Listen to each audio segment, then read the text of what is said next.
ప్రభువునందు ప్రియ దేవుని బిడ్డలారా, నేటి వాక్య ధ్యానం కొరకు ఎపిసోడ్ సహకారాన్ని అందించిన కుటుంబం పడమర వీధి వాస్తవ్యులు శ్రీమతి ముత్యాల సంతోషం టీచర్ గారు, వీరికి వీరి కుటుంబ సభ్యులకు కృతజ్ఞతలు. ప్రార్థన చేసుకుందాం. ప్రభువు సహాయం చేసేటట్లుగా వేడుకుందాం. వాక్యము వినుట ద్వారా విశ్వాసము కలుగునని చెప్పబడిన లేఖనం మన జీవితాల్లో సాకారమగనట్లు ప్రార్థిద్దాం. మమ్మలను మిక్కిలిగా ప్రేమిస్తున్న మా ప్రియ పరలోకపు తండ్రి, మీ పరిశుద్ధ గణ నామమునకు వందనములు, స్తోత్రములు చెల్లిస్తున్నాము. నేటి వాక్య ధ్యానం ద్వారా మాతో మాట్లాడండి. ఎపిసోడ్ సహకారం ఇచ్చిన ముత్యాల సంతోషం గారు, వారి కుటుంబ సభ్యులను ఆశీర్వదించండి. నూతన సహకారులను పంపించండి. మా రక్షకుడైన యేసు ప్రభువు ద్వారా ప్రార్థిస్తూ ఉన్నాము తండ్రి, ఆమెన్. ప్రభువు నందు ప్రియా దేవుని బిడ్డలారా, దయచేసి మీ పరిశుద్ధ బైబిల్ గ్రంథాన్ని తెరిచి ఇర్మియా గ్రంథము 35వ అధ్యాయం మీ ఎదుట ఉంచుకోండి. రేకాబీయుల చేత దివ్యమైనటువంటి సందేశం ఇక్కడ జ్ఞాపకానికి వచ్చింది. రాజుల మొదటి గ్రంథం, దినవృత్తాంతాల మొదటి గ్రంథం, రాజుల 2వ గ్రంథం, వీటిల్లో రేకాబీయులు కేనీయులుగా వర్ణించబడ్డారు. వారు అన్యజనాంగం వారి పితరుని మాటకు లోబడ్డారు. ఒక మానవుని మాటకు అంత విలువిచ్చిన ఆ కుటుంబాలు దేవుని మాటకు లోబడకుండా ఉన్న యూదులకు సవాలుగా నిలిచిన విషయాలు ఈ అధ్యాయంలో వ్రాయబడ్డాయి. చదువుకుందాం. యోషియా కుమారుడు ఎలియాకీము మారు పేరు యెహోయాకీము.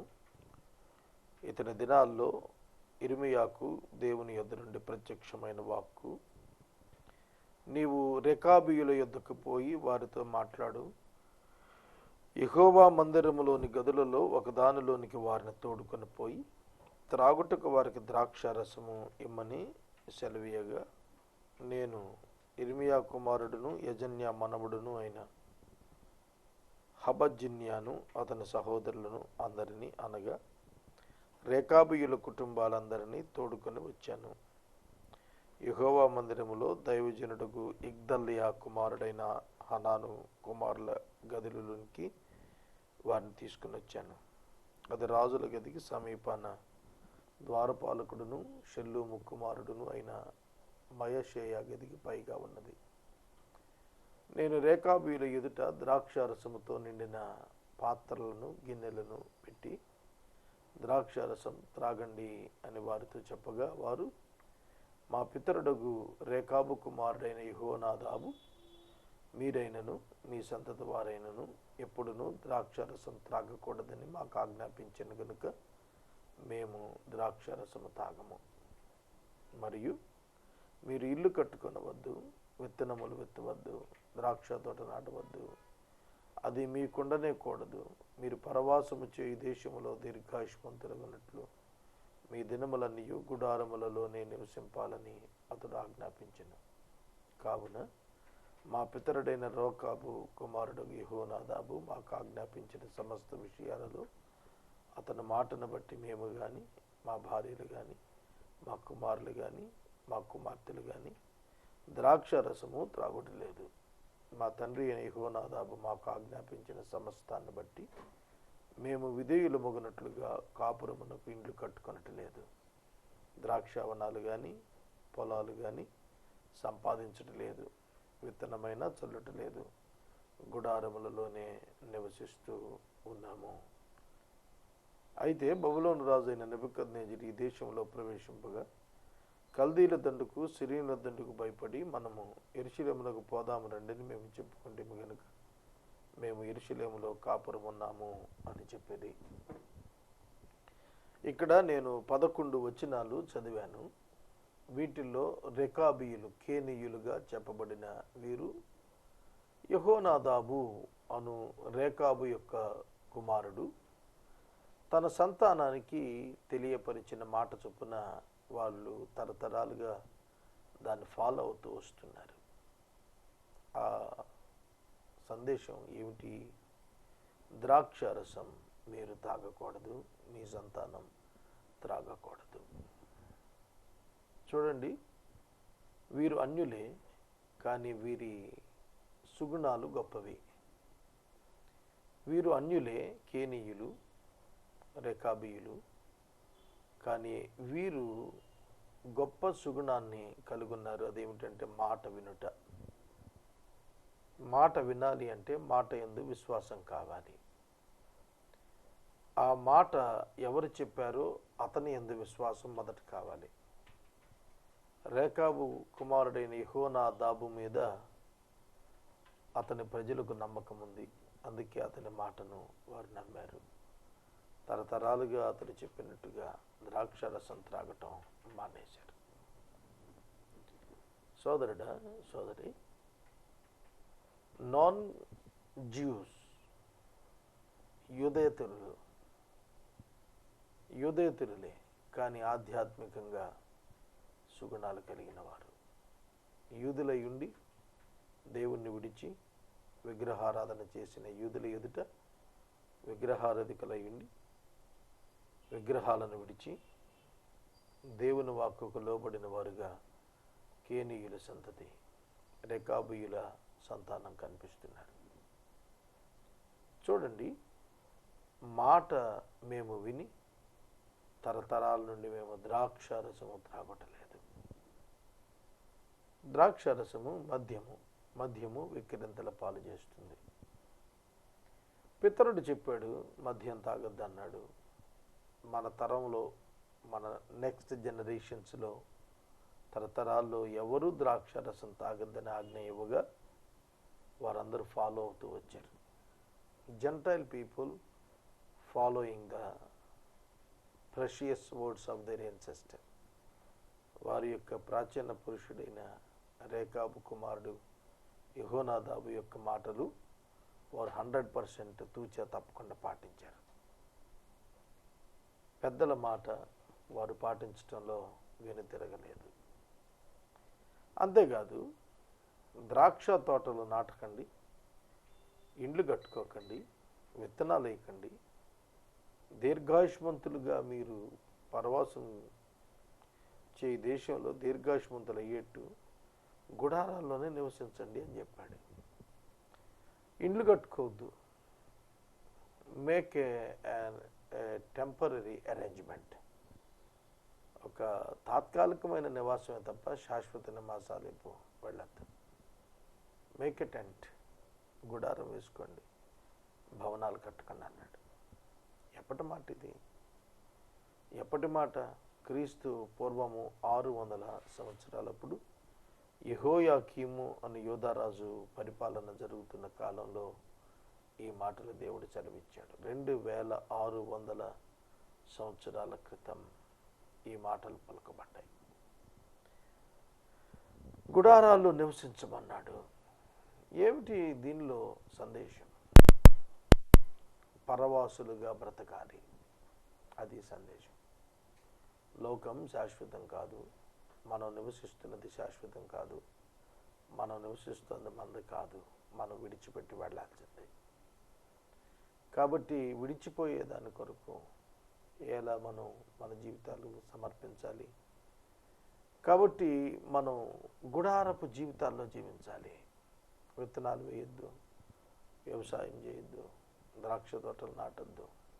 ఎందుకంటే మీరు పరదేశులు, ఎప్పుడు వెనక్కి వెళ్ళాల్సి వస్తే అప్పుడు వెళ్ళిపోవాలనే సందేశం వారికి దేవుడు ఇస్తున్నాడు.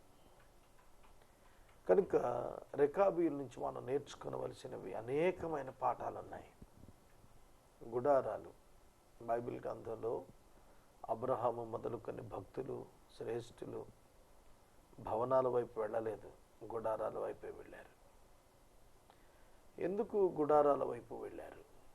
యాత్రికులము పరదేశులమని చాటుటకు, వారి విశ్వాసాన్ని లోకానికి తెలియపరచుటకు, అలాగే యేసుక్రీస్తు ప్రభువు రాకడొస్తుందని చెబుతున్న మనం మన జీవితాలను ఏ విధంగా నడిపించుకుంటున్నాం? ప్రభువు రాకడొస్తుందని చెబుతున్న ప్రతి విశ్వాసి పాకలలో గుడారాల్లో నివసించాలనేది కాదు ఇక్కడ ఉద్దేశం. మనం కలిగి ఉన్నవి మనది కాదు అనే ఉద్దేశంతో బ్రతకాలి. ఏ క్షణాన ప్రభు రాకడొస్తుందో ఆ క్షణం మనం వెళ్ళిపోతాం. కాబట్టి కలిగి ఉన్నది ఏది మనది కాదు అన్నట్టుగా జీవించాలి. ఆ విధంగా మన ఆత్మీయ జీవితాలను సిద్ధం చేసుకోవాలి. దేనిపైన మనం ఆధారపడకూడదు. మన జీవితానికి సోర్స్ ఆఫ్ లైఫ్ కింద దేన్ని యాక్సెప్ట్ చేయకూడదు అదర్ దాన్ గాడ్. దేవుణ్ణి తప్ప మరి దేనిని అంగీకరించకూడదు. యెహోనాదాబు చెప్పినట్టుగా ఇండ్లు కట్టుకోవటం లేదు, ద్రాక్ష వనాలు కానీ పొలాలు కానీ సంపాదించుకోవటం లేదు. కనుక లోకాన్ని సంపాదించుకోవటం మీద క్రీస్తు బిడ్డ కేంద్రీకరించకూడదు. ప్రభు తనకిచ్చినటువంటి జీవితంలో దేవుని మహిమపరచడమే ప్రధానం తప్ప ఈ లోక సంపాదన వైపు విశ్వాసి పరుగులు పెట్టకూడదు. మేము భయపడి యెరూషలేములో కాపురం ఉన్నాం. సిరియనుల దండుకు కల్దీయుల దండుకు భయపడ్డాం. బబులోను రాజు అయిన నెబుకద్నెజరు ఈ దేశంలో ప్రవేశించాడు. అందుకే మేము యెరూషలేములో ఉన్నాం, యెరూషలేములో కాపురం ఉంటున్నాం. రేకాబీయుల యొక్క భవిష్యత్తు ఏ కాలంలో ఏ స్థలంలో ఉండాలో దేవుడు నియమించాడు. అది వారు గుర్తెరిగారు. 12వ వచనం, అంతటా యెహోవా వాక్కు ఇర్మీయాకు ప్రత్యక్షమై ఇలాగ సెలవిచ్చెను. ఇశ్రాయేలీయుల దేవుడగు యెహోవా సెలవిస్తోంది ఏమిటంటే, నీవు వెళ్ళి యూదా వారికి యెరూషలేము నివాసులకు ఈ మాట ప్రకటించు. యెహోవా వాక్కు ఇదే, మీరు శిక్షకు లోబడి నా మాటలను ఆలకింపరా? ఇదే యెహోవా వాక్కు. ద్రాక్షారసం త్రాగవద్దని రేకాబు కుమారుడైన యెహోనాదాబు తన కుమారులకు ఆజ్ఞాపించిన మాటలు ఇంకా స్థిరంగా ఉన్నాయి. నేటి వరకు తమ పితరుని ఆజ్ఞకు వారు విధేయులై ద్రాక్షారసం తాగక ఉన్నారు. అయితే నేను పెందలకడ లేచి మీతో బహుశ్రద్ధగా మాట్లాడినా మీరు నా మాట వినుకున్నారు. పెందలకడ లేచి ప్రవక్తలైన నా సేవకులందరినీ మీ వద్దకు పంపుచు, ప్రతివాడు తన దుర్మార్గతను విడిచి మీ క్రియలను చక్కపరుచుకుని ఎడల అన్యదేవతలను అనుసరింపకయు వాటిని పూజింపకు ఉండిన ఎడల నేను మీకు మీ పితరులకు ఇచ్చిన దేశంలో మీరు నివసిస్తారని నేను ప్రకటించింది కానీ మీరు చెవి యొగ్గి మాట వినకపోతిరి. ఒక పితరుని యొక్క మాట అన్యులైన వారు విన్నారు, కానీ దేవుని మాట స్వజనులు వినలేదు. అందుకే దేవుడు వారిని గద్దించాడు. యెహోనాదాబు కుమారులు తమ తండ్రి తమకిచ్చిన మాట నెరవేర్చారు, కానీ ఈ ప్రజలు నా మాట వినలేదు, వినకుండా ఉన్నారు.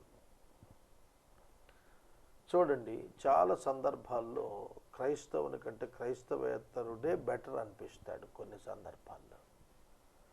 కనుక మారు మనసు విషయంలో, భక్తి విషయంలో, నిర్ణయాల విషయంలో బోధక స్థాయిలో ఉన్నవాళ్ళు కూడా కొన్నిసార్లు తప్పిపోతున్నారు, తొలగిపోతున్నారు. సంపాదన విషయంలో ధనాపేక్ష వద్దని బోధించాల్సిన బోధకులే ధనాపేక్షతో రగిలిపోతున్నారు. అందుకనే వాక్యంలో చెప్పాడు, దొంగిల వద్దని చెప్పు నీవు దొంగిలేదవా, దొంగిల వద్దు అని చెప్పే నువ్వే దొంగిలిస్తావా?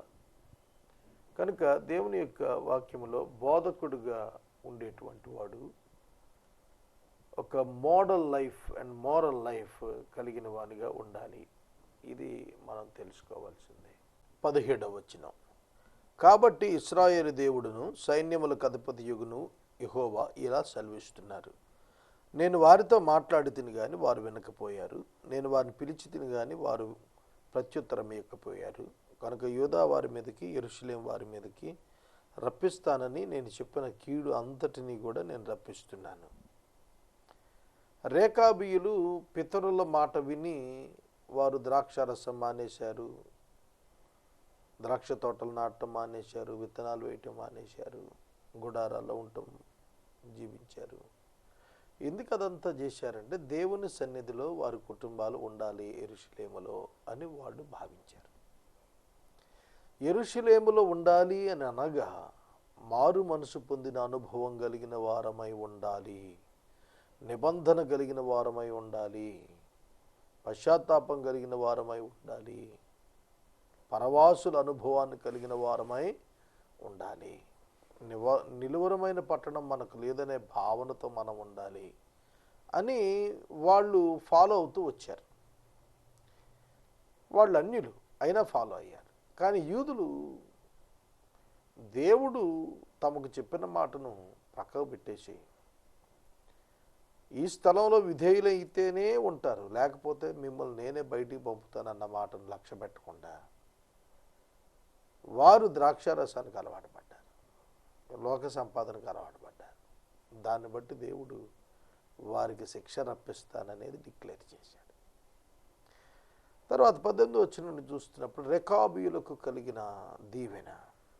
మరియు ఇర్మియా రేకాబీయులను చూచి ఇట్లా, నేను ఇశ్రాయేలు దేవుడును సైన్యములకు అధిపతియు యెహోవా ఇలా సెలవిస్తున్నాడు, మీరు మీ తండ్రి అయిన యెహోనాదాబు ఆజ్ఞకి విధేయులై అతని ఆజ్ఞలన్నింటినీ గైకొని అతను మీకు ఆజ్ఞాపించిన సమస్తమును జరిగిస్తున్నారు. కాబట్టి ఇశ్రాయేలు దేవుడును సైన్యాలకు అధిపతి యెహోవా సెలవిస్తోంది ఏమిటంటే, నా సన్నిధిలో నిలుచుటకు రెకాబు కుమారుడైన యెహోనాదాబునకు చెందిన సంతానము లోనివాడు ఎన్నడును ఉండక మానడు.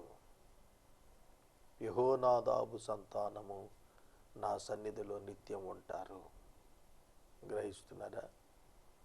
దేవుని పిల్లలైన యూదులేమో దేవుని సన్నిధిని విడిచి చెరగబోతున్నారు. అన్యుడైన వాడు దేవుని యొక్క మాటకు లోబడి దేవుని సన్నిధిలో ఉండబోతున్నాడు. ఏమిటి ఇక్కడ సందేశం? ఎవరు అనేది ముఖ్యం కాదు. అక్కడ అన్యుల స్వజనుల కాదు. వింటున్నారా, వింటం లేదా, విధేయుడా కాదా, ఇది ఇక్కడ దేవుడు చూస్తుంది.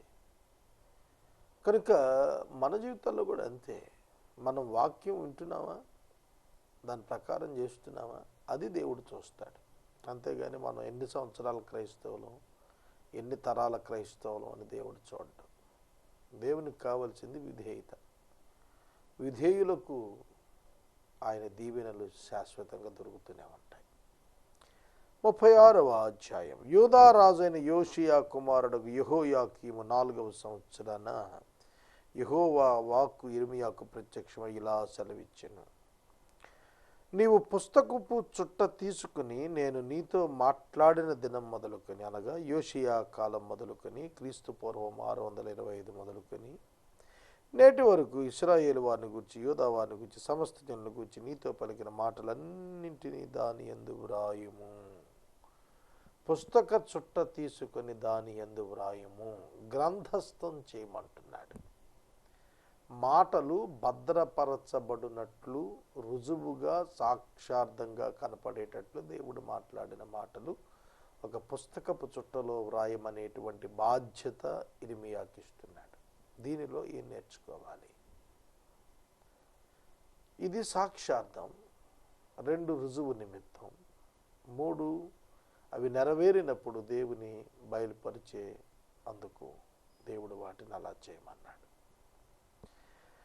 నేను నీతో పలికిన మాటలన్నీ దానిలో వ్రాయుము. నేను యూదా వారికి చేయ ఉద్దేశించిన కీడంతటిని గురించి వారు విని, నేను వారి దోషమును వారి పాపమును క్షమించేటట్లు వారి దుర్మార్గతను విడిచి పశ్చాత్తాపపడుదురేమో. దేవుని హృదయం అంతా కూడా మనుషులు పశ్చాత్తాపడాలి. ఇదే దేవుని సందేశం. బైబిల్ అంతా చెబుతోంది, రిపెంట్ అండ్ టర్న్, పశ్చాత్తాపపడి దేవుని వైపు రావాలి. ఇదే సందేశం. కనుక మారు మనసు పొందకుండా దేవుని వైపు వచ్చామని చెప్పుకుంటాం ఉట్టి కబుర్లే. అది నిలబడేది కాదు. అది రాతి నేల వంటిది. మన్ను లేకపోయినందున వేరు వేగంగా పెరిగి మొక్క బయటకు వస్తుంది, కానీ వేరు క్రిందకి తన్నని కారణం చేత వెంటనే మాడిపోతుంది. అట్లా ఉంటుందన్నమాట రాతి నేలన పడిన విత్తనం వంటి జీవితం ఆనాటి యూదులు కలిగి ఉన్నారు. నేను వారికి చేయ ఉద్దేశించిన కీడంతటిని గురించి వారు విని, నేను వారి దోషాన్ని పాపాన్ని క్షమించేటట్లు వారు తమ దుర్మార్గతను విడిచిపడి పశ్చాత్తాపడతారేమో. పాప క్షమాపణ ప్రభు అయిన క్రీస్తు వారిని అంగీకరించట ఎందును, పాపమును గుర్చిన పశ్చాత్తాపం కలిగి దానిని విడిచి దూరంగా రావటం మీద అది ఆధారపడింది. పాపాన్ని విడిచి దూరంగా రావాలి. పాపాన్ని హత్తుకొని అక్కడే నివసిస్తూ నన్ను క్షమించు అంటంలో అర్థం లేదు. ఇర్మియా నేరియా కుమారుడైన బారూకును పిలువనంపి అతడు యెహోవా ఇర్మియాతో చెప్పిన మాటలన్నింటినీ ఇర్మియా నోటి మాటలను బట్టి ఆ పుస్తకంలో బారూకు రాశాడు.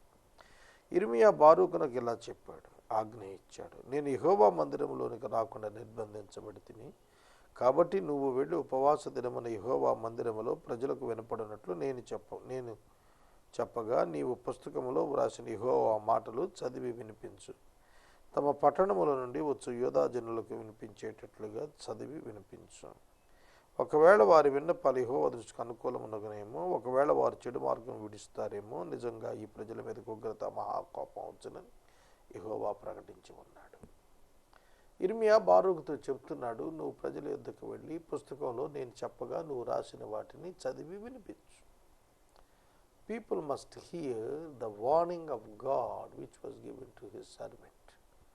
తన సేవకుడికి ఇచ్చిన హెచ్చరిక మాటలు ప్రజలు వినేటట్టుగా అతడు శ్రద్ధ తీసుకుంటున్నాడు.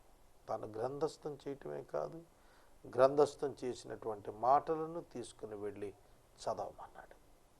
అలా చదవటం వల్ల వాళ్ళు పశ్చాత్తాపడతారేమో. ఇవాళ 24 hours క్రిస్టియన్ ఛానల్స్ వచ్చాయి. ఎంత వాక్యం పోతుంది. ఇంకా కొన్ని కొత్త ఛానల్స్ వస్తున్నాయని కూడా వింటున్నాము. ఎంతో వాక్యం ప్రసారం అవుతుంది. మరి విని ఎంతమంది మారుతున్నారు? దేవుని ఆశ మారుతారేమో, ఇంకా వింటారేమో, ఇంకా తెలుసుకుంటారేమో. ఇంకా కొంతకాలం సమయం ఇద్దాం. దీర్ఘశాంతం చూపిస్తున్నాడు ప్రభు. ఆయన రాకడ ఆలస్యమని అనేకులు అనుకుంటున్నట్టు కాదు, ఆయన దీర్ఘశాంతం చూపిస్తున్నాడు. ఆయన ఒకసారి వచ్చేస్తే కృపాకాలం ముగిసిపోతుంది. రెండవ రాకడలో ఆయన వస్తే కృపాకాలం ముగింపు. కాబట్టి కాలాన్ని పొడిగిస్తున్నాడు ఆయన. నీ కొరకే, నా కొరకే. మనం పశ్చాత్తాపడి పాపాన్ని విసర్జించి పరిశుద్ధత వైపు మరలుకోవటానికి ఆయన అవకాశాలు ఇస్తున్నాడు. చాలామంది యేసు ప్రభు వస్తా అన్నాడు, రాలేదండి, అది అబద్ధం అంటారు. ఇదేదో మతం పోకడ మతం చెప్పింది అన్నట్టుగా అంటారు. కానీ ప్రభువు రాకడ ఆలస్యం అవుతోంది. ఇంకా రక్షించబడిన వారిపై దీర్ఘశాంతం చూపించటం వలననే అనేది మనం అర్థం చేసుకోవాలి. ఇర్మియా నేరియా కుమారుడైన బారూకును పిలువనప్పగా అతడు ఇర్మియాతో చెప్పిన మాటలన్నింటినీ వ్రాయించాడు. నేను యెహోవా మందిరంలోనికి రాకుండా నిర్బంధించబడ్డాను, కాబట్టి నువ్వు వెళ్ళి చదువు, ప్రజలు మారుతారేమో. ప్రవక్త అయిన ఇర్మియా తనకు ఆజ్ఞాపించినట్టుగా నేరియా కుమారుడైన బారూకు గ్రంథం చేతపట్టుకుని యెహోవా మాటలన్నింటినీ యెహోవా మందిరంలో చదివి వినిపించాడు. మంచి గురు శిష్యులు కదా ఇర్మియా, బారూకు. ఇర్మియా ప్రవక్త, బారూకు లేఖికుడు, అంటే స్క్రిప్ట్ రైటర్. ఒక విధంగా చెప్పాలంటే కంప్యూటర్ నాలెడ్జ్లో టైపింగ్ ఆపరేటర్ అన్నమాట.